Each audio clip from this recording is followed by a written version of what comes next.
मुझे बताइए कि ये कैसा मुमकिन है कि हमारी जो कॉरेस्पॉन्डेंट थी वो वही दवाइयाँ उन्होंने 2000 कीमत में उनको मिली एक दुकान में, और जो जेनरिक मेडिसिन है उस दुकान में जब गई तो उनको कम में मिली, 300 में मिली। ये कैसे मुमकिन है? ठीक इसी समय प्रति क्षण प्रतिपल एक ट्रेजेडी हमारे चारों ओर घट रही है। अर्थक्वेक की, अब सुनामी की बात करें, उसमें जितने लोगों की जानें एक दिन में जाती है उससे ज्यादा जानें प्रतिदिन इस ट्रेजेडी की वजह से जाती है। जी, वो क्या ट्रेजेडी? वो ट्रेजेडी ये है साहब कि जो दवाइयों की जो वास्तविक कीमत है वो तो बहुत ही कम है, पर जो दवाइयां हम जब बाजार से खरीद के लाते हैं तो हमें वो 5 गुना, 10 गुना, 20 गुना, कई बार तो 50 गुना से भी ज्यादा दामों पे हम उसको खरीदते हैं। जैसे हम भारत में अगर देखें कि 40 करोड़ से ज्यादा लोग ऐसे हैं जो अपने लिए 2 वक्त की रोटी नहीं जुटा पाते, तो क्या वो दवा को खरीद सकते हैं? बहुत सारे लोगों को इस वजह से दवाई नहीं मिलती। WHO कहता है कि स्वतंत्रता के 65 वर्ष पश्चात आज भी 65% of the Indian population lacks regular access to essential medicines। जो मेन दवाई है, जो आवश्यक दवाइयां हैं, वो उन तक नहीं पहुंच पाती रकम की वजह से। मुझे बताइए कि ये जो जेनेरिक मेडिसिन जो हम कहते हैं, अभी अंग्रेजी का शब्द है, इसको हिंदी में कैसे समझाएं? मैं आपको बहुत सरल भाषा में बताता हूँ। तो ये जेनेरिक नाम जो दवा का जो मूल सॉल्ट है, जो इसके अंदर जो दवा है उसका नाम है, केमिकल नाम, उसका केमिकल नाम है। अब जैसे और उदाहरण अगर सरल करके बताएं इसको, तो जैसे ये लड़की दुबली पतली से नजर आती है, तो मैं अगर डॉक्टर हूँ तो मैं इसको ये कहूँ 1 गिलास दूध सुबह 1 गिलास शाम को पिया कर। पर चिकित्सा के व्यवसाय में दुर्भाग्य से हमारे देश में ऐसा नहीं हो रहा। हम ये नहीं कहते कि आप भैंस का दूध लेके आइए, हम कहते हैं कि वो रामू की भैंस का दूध लेके आ। यही ब्रांडिंग है।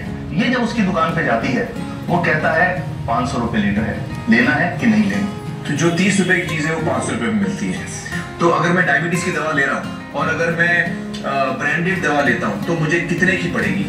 जैसे एक 117 रुपए में भी है, 117 रुपए में मिलती है। अब अगर वही चीज हम उसके जेनेरिक मेडिसिन के नाम से लेते हैं तो वो कितने की मिलती है? वो मात्र 1 रुपए 95 पैसे में 10 गोली मिलती है।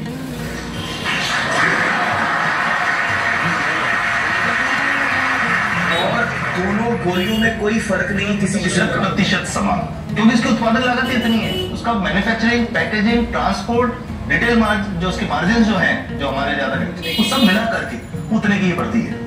कुछ कैंसर के मैं आपको उदाहरण दूंगा, उसमें एक ही दवा जो ब्लड कैंसर के काम में आती है, बाजार में 1.25 लाख रुपए का एक पैकेट मिलता है। 1.25 लाख का एक पैकेट भी 1 महीने चलता है। और जेनरिक में वही दवा जेनरिक में अलग अलग कंपनी जो बनाती हैं, एक 10,200 में बेचती है, एक 8,800 में बेचती है और एक 6,500 में बेचती है। मतलब ये आपका ये कहना है कि आपके ये प्रयास से इतने कम में राजस्थान में पब्लिक को, आवाम को ये दवाएं पहुंचा रहे हैं आप जी इस वक्त? जी, क्या बात है।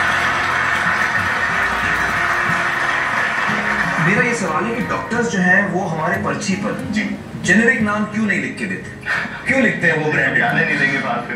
नहीं सब जाने देंगे। जब एक नया मेडिकल प्रैक्टिशनर जब प्रैक्टिस शुरू करता है तो उसके पास जो कंपनी के जो मेडिकल रिप्रेजेंटेटिव्स होते हैं, सेल्स बढ़ाने का उनका काम होता है, मार्केटिंग सेल्स एजेंट होता है बेसिकली। फिर वो कहते हैं साहब आप हमारी जो दवा है यही लिखना, ये बहुत बेहतर दवा है, इससे मरीज ठीक हो। और उनको डॉक्टर्स को लिखने के लिए उनको प्रेशराइज किया जाता है, उनको टेम्प्ट किया जाता है। तो ये इसमें बहुत बड़ा कारण है जो दवा की कीमत को उसकी वास्तविक कीमत से 5, 10 गुना, 20 गुना तक बढ़ा देता है। ये बहुत बड़ा कारण है, क्योंकि हमारे पास जब हम टेंडर करते हैं तो बहुत सारे कंपनी वाले आते हैं, जो भारत की जो सबसे बेहतर कंपनियां, जिसके भी नाम, रेपुटेड कंपनियां जिनके नाम आप ले सकते हैं, वो सभी हमें वो उसको जो 70 रुपए की है उसको 2 रुपए में, 5 रुपए में दे रही है, 30 रुपए की दवा 2 रुपए में दे रही है। इतना ज्यादा फर्क तो कंपनी तो दे सकती है और देना चाहती है और हमें देती नहीं इतनी कम दाम में, हमें दे रही है ना, ये संभव तो। अच्छा मैं आपको बताऊंगा कि भारत से हम लगभग 45,000 करोड़ रुपए की जेनरिक दवाइयां प्रतिवर्ष विदेशों को निर्यात करते हैं। आप भेजते हैं दुनिया भर में? जी जेनरिक, ये जो सस्ती दवाएं हैं आप विश्व भर में भेजते हैं। हमारे लोगों को नहीं मिलती। हमारे देश में महंगी है, हमारे देश में महंगी, और अगर ऐसा है तो हमें कोई ईस्ट इंडिया कंपनी की जरूरत नहीं, हम वापस उसी दिशा में जा रहे हैं। आपने जब ये शुरू किया तो आपको कोई रेजिस्टेंस फेस करना पड़ा राजस्थान में? देखिए जो प्रयास हम कर रहे हैं ये बेसिकली धारा के विपरीत रहने का एक प्रयास है जी। काफी थ्रेट्स भी हैं, क्योंकि इसमें माफियाज भी हैं, ड्रग माफियाज जो ऑपरेट करते हैं। और हम हमेशा ये बात कहते हैं कि हम 100 साल से भी पुरानी शोषण की व्यवस्था को बदलना चाहते हैं, पर हमने हमेशा डॉक्टर्स को दोषी नहीं माना जी। सारे डॉक्टर्स बुरे नहीं है जी। 50-60% तो जेन्युइनली वो चाहेंगे गरीबों को कम कीमत पे दवा मिल जाए वो चाहिए। और आज भी ऐसे डॉक्टर्स हैं जो अपने घर से सैंपल्स ला करके अपने जेब से पैसे निकाल के मरीज का इलाज कराते हैं। ऐसे डॉक्टर्स आज भी हैं। बिल्कुल सही। तो मैं कोई उदाहरण भी बताता हूँ कि कैसे हमारे जो काम वाली थी उसका बच्चा था छोटा, इंसिडेंटली हम कुछ समय छुट्टी मनाने के बाहर गए। जब हम लौट के आए 10-12 दिन बाद, तो वो लक्ष्मी के साथ उसका छोटा जो बेटा था राजू, वो भी उसके साथ आता था। जब वो मेरे बच्चों के साथ खेलता था, मेरे बेटे के साथ खेलता था, तो वो लक्ष्मी अकेली आई, राजू नहीं आया।